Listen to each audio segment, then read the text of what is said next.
and it probably just shows how off at Donegal are this year. We've said it over the last few weeks, and we're kind of like a broken record with this. And I emphasise the point even more. I honestly think Donegal are one of the worst teams I've ever seen in Division 1 with my own two eyes. I think they're genuinely pretty off the pace. You look at them today, they didn't offer anything. Like when you look at, like even with Mayo, I think we're 5 points up, and Ryan O'Donoghue scores that goal. Surely the Donegal players would have known, if we lose this, we're gone, we're relegated, it's over. Surely the Donegal players would have, gave it a little towards the last few minutes, but it just didn't seem the urge was there. There was no drive, no passion, no nothing from Donegal, and that kind of disappointed me in a way. They do have the players like Oisin Gallen, Jamie Brennan, Joel Bradley Walsh off the bench. Like, they're brilliant players, individual players, but it just didn't look. They were bothered at times today. I don't know what it. Well, we know what it was with Donegal. They're just off the pace. But there's a difference with being off the pace and not giving a damn, really. And I think some of them Donegal players didn't look like they care for the badge, really, today. I know it's harsh, but you look at the shock session, you look at their body language, it was down throughout the game. Like, there was no period in the game where you're thinking, oh, Donegal can make a comeback here. There's going to be a shock at the cards. We always knew Mayo were going to win the game. It was a question by how many, and from a Mayo point of view, it was brilliant to see Paul Towie on the pitch. Tommy Conroy coming on and creating a few chances. Great to see Paul Towie at a point as well. A lot of Mayo subs coming on. Paddy Durkin back to his full base, scoring 2 points. Dermot O'Connor, 100 appearances for Mayo. Brilliant achievement for him. Aidan O'Shea back to his best, 4 points today. Outstanding performance. But again, they didn't need to be brilliant, Mayo, because Donegal, in my opinion anyway, and it might be harsh to Donegal fans, but I thought they were absolutely dreadful today. No, I completely agree. Mikey says Mayo didn't have to get out of second gear. Donegal are abysmal. Michael Murphy's back must have been made of granite. How long he'd been carrying them, and yeah, is it a case of Michael Murphy stepping away from Donegal? Like, that's been the main reason as to their decline, or do you think? I mean, when you do look at it, like, obviously Paddy McBrearty's injury, like Oisin Gallen went off today with an injury as well. Like, they have had a couple of injury problems, but like, in fairness to Donegal, like, their underage has dried up quite a bit in the last couple of years. Like, when you look at under 20 championships, or you look at minor championships, like, they haven't been winning any of them. They might got to the odd final here or there, but they haven't really been producing that many young players. And it does seem like maybe it's caught up with them a bit now, in this Division League campaign. Maybe it has. When you look at the Black and White, yeah, they haven't won titles at all. But when you look at the players on paper, like Michael Langan, Kieran Thompson, who in fairness scored 3 points in the first half, was trying his best. Oisin Gallen, Joel Bradley Walsh, Jamie Brennan. Like, on paper, they look unbelievable players. But I don't know what Quayla McColgan at the defence as well. But it's a situation where once they lose a few leaders, Michael Murphy, Neil McGee, Paddy McBrearty, Ryan McHugh in the backline as well, they fold. And I like, even in the backline today, like Sean Patton, who's usually an experienced goalkeeper, an accomplished goalkeeper, there was about 3 examples of it, basically hand passing around the area and Mayo pressing him with ease. And you're in a relegation dogfight. What's the last thing you should do? Just play around the back. Why aren't you just clearing it up, play it safe? Because if things aren't working, things aren't working. And I just think street smarts are out this Donegal team. In regards to young players, yes, the titles aren't there, but I think there's still some very good young players in Donegal. Look as recently as 2019, they brought Kerry to a draw in Croke Park, and arguably in any other day they could have won that game. And who would have thought 4 years later? I think they'll really, really struggle in Division 2.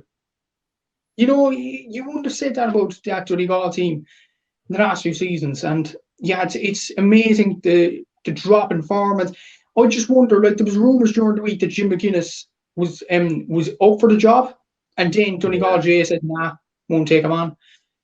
I just wonder, like, if Jim McGuinness was over this team, would Donegal have changed? And Seamus Brady on my podcast during the week, check it out if you haven't already, the GS Statsman podcast, made a very good point. Like, Jim McGuinness took over a team at Donegal that was on the depths of despair. In 2009, they got hammered by Cork. In 2010, they got beaten out the gate by Armagh. And then in 2011, they got to an All-Ireland semi-final and getting the Ulster Championship. A year later, they win the All-Ireland. Jim McGuinness is called a miracle worker for that particular reason. But under this management with Paddy Carr, Paddy Bradley, Aidan O'Rourke, yes, they're good coaches in their own right, but they just, the players didn't seem bothered. I think not just today, any other game as well, other than the Kerry game in the first game, and especially the Galway game as well. If that point from Paul Conroy was rightfully given, then they would have lost that game. So they could be on 2 points on the board. And you could argue they're lucky to have 3 points. And Kerry were playing a B team that day, and that B team got hammered by Cork. Cork scored 5 goals against that B team, and Donegal beat them by only a point. It's desperate times, I think, for Donegal football, and I think the only way they're going is backwards under this management anyway. And if they got Jim McGuinness on board, I think it maybe could have changed, maybe not, but it was worth a try. If they got Jim McGuinness, brilliant. They actually tried, but they're getting this management team now, scupper them together, and the end result, it ends in an absolute disaster.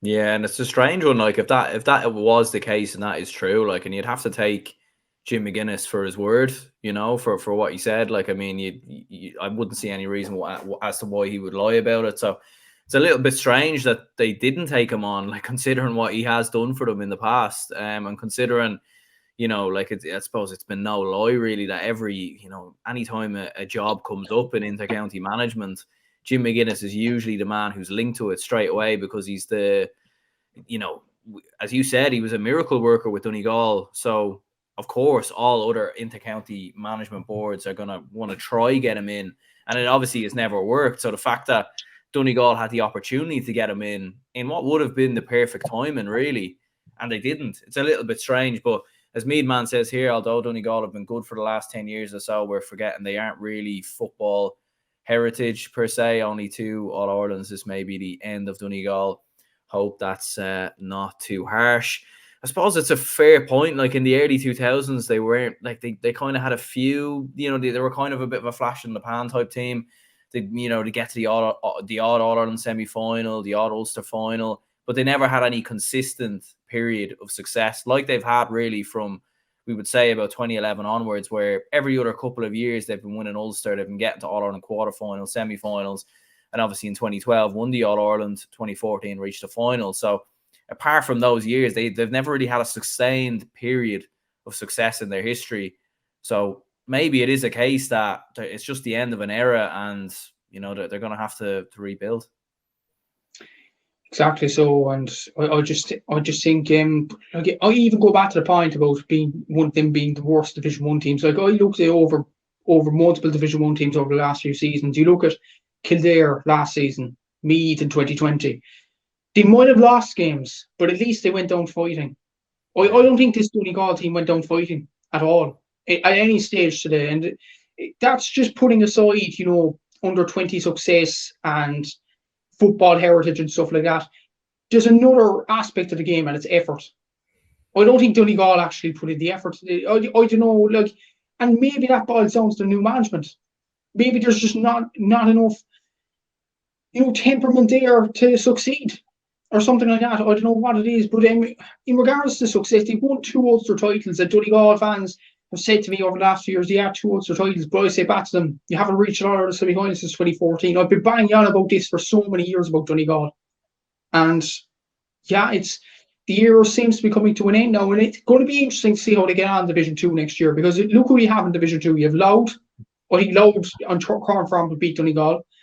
Cork would give them a good game. Meath would definitely give them a good game if they get the goal. The amount of time, I think Mayo broke Donegal's defensive line in terms of goal scoring chances about 6 times. Imagine if that was Meath players in front of that goal. It's and Meath are synonymous for getting goals. Kildare staying in Division 2 next year, they're bound to improve. Monaghan could be going down as well. I think Monaghan are better staged than Donegal. And I don't know, we get on to Monaghan in a minute, but Monaghan have a population near the size of Carlow, and they're performing better than Donegal at the moment for a sustained period of time. Why is that? I'm just wondering, because Donegal is a huge county. They don't usually concentrate on hurling at all, and soccer maybe a small bit with Finn Harps. But football, Gaelic football is the royalty up in Donegal. It's such a huge county. Why are they struggling? Not as struggling as badly as Monaghan, for example. It's a tough question for Donegal fans, but to be honest, I think they need to answer it. They really need to answer, because it's ridiculous, really. I know Monaghan are doing well, in fairness to them, fair play to them. But if you're saying Monaghan are doing better, have better longevity than Donegal, something seriously wrong there.